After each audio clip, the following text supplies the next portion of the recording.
Welcome back to another episode of Hoop and Poop. So in this week's video, I will be covering Upstart. So in my previous video last week, I actually covered about the background of Upstart, what's it all about, right? Where are they in, what's the space they're in, what's the total addressable market. So I will continue on my video. Okay, so as a disclaimer, I am a shareholder of Upstart. So whatever I'm sharing is purely for educational purposes. Okay, it's not any recommendation to buy or sell. Okay, so move on to their leadership team. So basically, they have three founders. Okay, with the first one is Dave, he's the CEO. Okay, the second one is Paul. Okay, Paul is really very young guy. Okay, he's in charge of the product and all the data scientists kind of technology stuff. Third person is Anna, which is the people's and operations in charge. So in today's video, I will only cover Dave and Paul because and I don't want to give you guys huge loads of video, and the subsequent videos I'll be covering other people as well.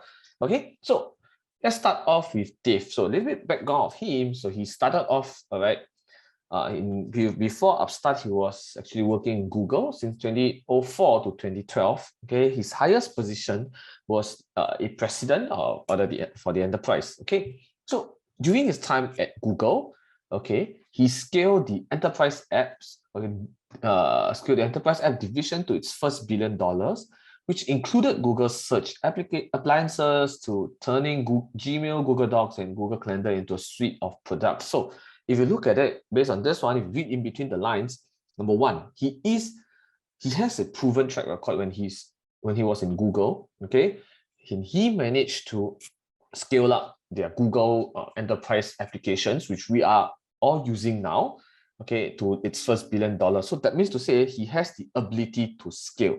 Okay, and of course, he touched on Gmail, Google Docs, Google Calendar, etc. All these apps, right, are actually very relevant to all of us today. So meaning to say, it's not a legacy application that he worked on. Okay. Now the third point is that he got to start what would be known as Google Cloud, and he built it for quite a while. That means this guy has been in this cloud AI kind of space for quite a while. Okay, means he has some experience with it. Okay, so there's also an interview of Dave, okay, where he talks a little bit about his two other co-founders and what roles they play. So firstly, for Anna, basically Anna, it's like, will always cover things that whatever Dave forgot about it. Okay, so he will always, be like the cover all the blind spots for Dave. And for Paul, okay, he's, as you all know, he's actually a product scientist kind of person in Upstart. So he is always, seeking the truth approach kind of concept. Okay, so he's a very technical guy. So for Dave, he is the execution guy. So basically, he just go in there, look at the idea, let's go, let's do it. You always need a driver, and that's why he is the CEO, which I'm pretty comfortable, because we need a driver to be the CEO to drive the team. Okay, so he said, with Upstart, he had this view that they are trying to build these things that's going to be a long time, going to be around for a long time, even after he's gone. So whenever he makes any decision, okay, it should always be made from the far down in the company and not top down. Okay, I really admire this kind of mindset, because if you think about it, right, when we talk about investing, right, one of the most major risks that we always have is always the key man risk. But if the key person, which is Dave, as one of them, okay, come up with this idea to say that, look, he wants Upstart to be around, to be able to function as it is, even after he's gone. Okay, so think about it. This speaks the longevity plans that Upstart have been put in place since the start. Okay, now I want to move on to this second person called Paul. Okay, sorry, but before that, all right, there's actually a very long interview about Dave. I have read all of them, and I'll break down into the key points to tell you a little bit about Dave in terms of his characters. I also put the link below. Go and read about it if you're interested. But basically, these are the extract that I have gotten out from him. So as a CEO, my expectation of CEO is basically the driver. You are there to drive, you're there to decide, you're there to execute whatever needs to be done. Okay, so this is so if you think about it, right, actually different personnel have different kind of expectations for them, which I want to go and uncover and to understand better. Okay, so that's for Dave. So now moving on to Paul. So Paul being, the technical guy, okay, I want to know whether does he has the capability to be in. So he's really very young, okay. I don't know how old is he, but I know he's pretty young, all right. So he dropped out of Yale, okay, to become a member of Peter Thiel's fellowship in the 20 under 20 program. So basically, in summary, this fellowship is really for the smart genius people. Okay, so Paul specializes in statistics and finance. Okay, so before he began, experimenting with data to see if he could build any models to predict any individual's future income. So this is what he has been doing. Okay, and he also agrees that he thinks it's important, right, to have a problem that you care deeply about, and having a way to solve it is like that you really want to work on. So basically, he is really passionate about solving the personal finance problem and he's so passionate about, he wants to work in it. Okay, so cool. I know this tells me that he's the technical guy, and then he wants to solve this problem. So there is actually an interview, about 37 minutes or 40 minutes of interview of Paul Gu.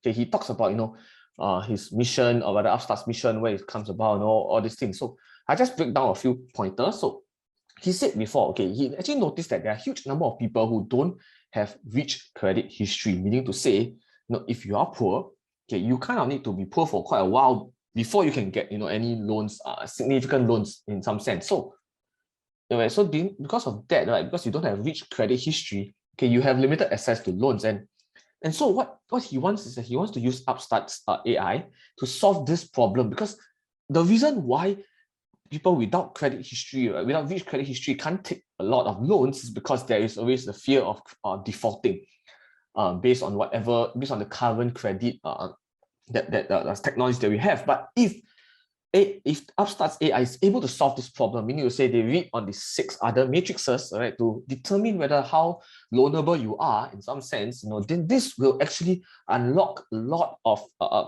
people's ability to take loans. Okay, so that's the first point that I get from this interview. Second thing, the reason why Upstart entered into the most risky loan, which is known as the unsecured loan space, is because Paul said he wants to solve the problem that's applicable to the most people, and it's the toughest.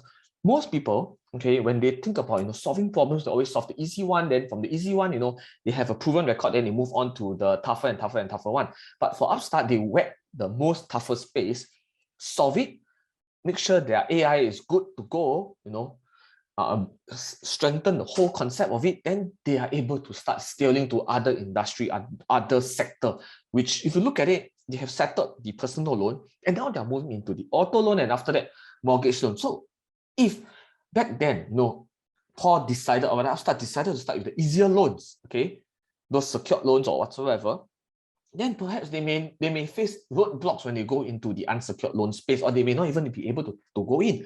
But if they can conquer, if Upstart can conquer the unsecured loan space, they are able to use the AI to replicate it into whatever loans conditions that you're looking at, the secure, unsecured, mortgage, auto, whatever loan they can go into. Okay, so that's the second point that I gathered about. Third thing is that a lot of times when we talk about data analysis, I do have a fair bit of dealings with data analysis. So when the only time they say data analysis, we always want to find a linear relationship. But the truth is, like, data analysis, the results are not linear.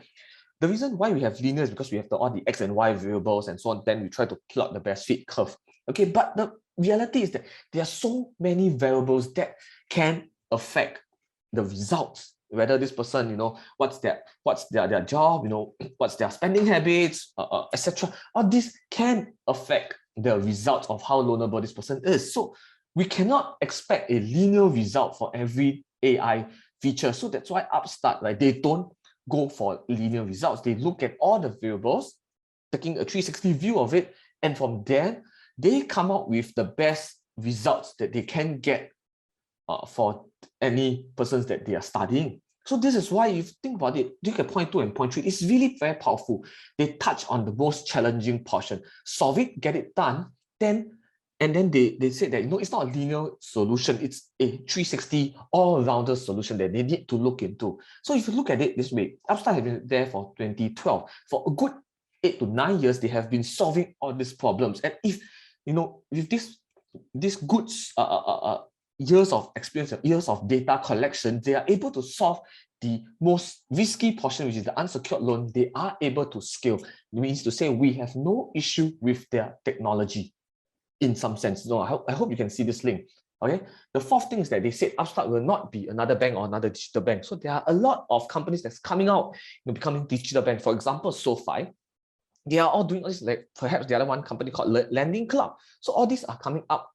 Okay, so but Upstart is not wanting to be another bank or rather another digital bank. They just want to be the best place, the best AI place for loans. They just want to be very, very focused to be the hub for all this data analysis. Okay, so that's Upstart. And the last portion is that it, of course, many people start asking, why can't other banks do the same? Have this AI part to it? Yes, they can, but it's very inefficient if every banks in the world start to have AIs on loan. Because why? The result, the better. The crux to AI is that the more data you read, the better it gets. So you think about it, if Upstart is like the hub for the AI for all the loans, they will be reading 10 and thousands over data every day. And with so much info stored in their data bank, they will only get better. And if every bank starts to do these things, it will just be very inefficient because everybody will start to try market grab and grab all the market share, but they will not be able to have to read 100% of all the different character, different profiles. So this is why when I look at it, I really resonate with what Paul said, and I really have so much respect for this guy who is really a young dude, but is really, really, really a genius.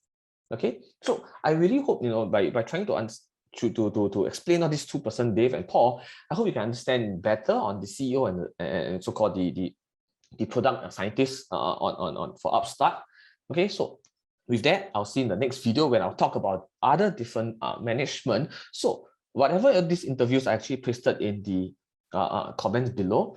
Okay, so I really hope you can understand where I'm coming from. When I look at it, I don't just listen for whatever they say. I actually spend a lot of time analyzing, thinking through, and to see whether do they make sense. I try my best to read in between the lines, and which is why I try to give you my opinion so that I can be different from other people, so that you can make a better informed choice when you look into businesses to invest. Okay, so I hope you enjoyed my video. Appreciate and like and subscribe to this channel, and please comment below if you have anything that you would like to highlight to me. Okay, so with that, I'll see you in my next video. Invest safe.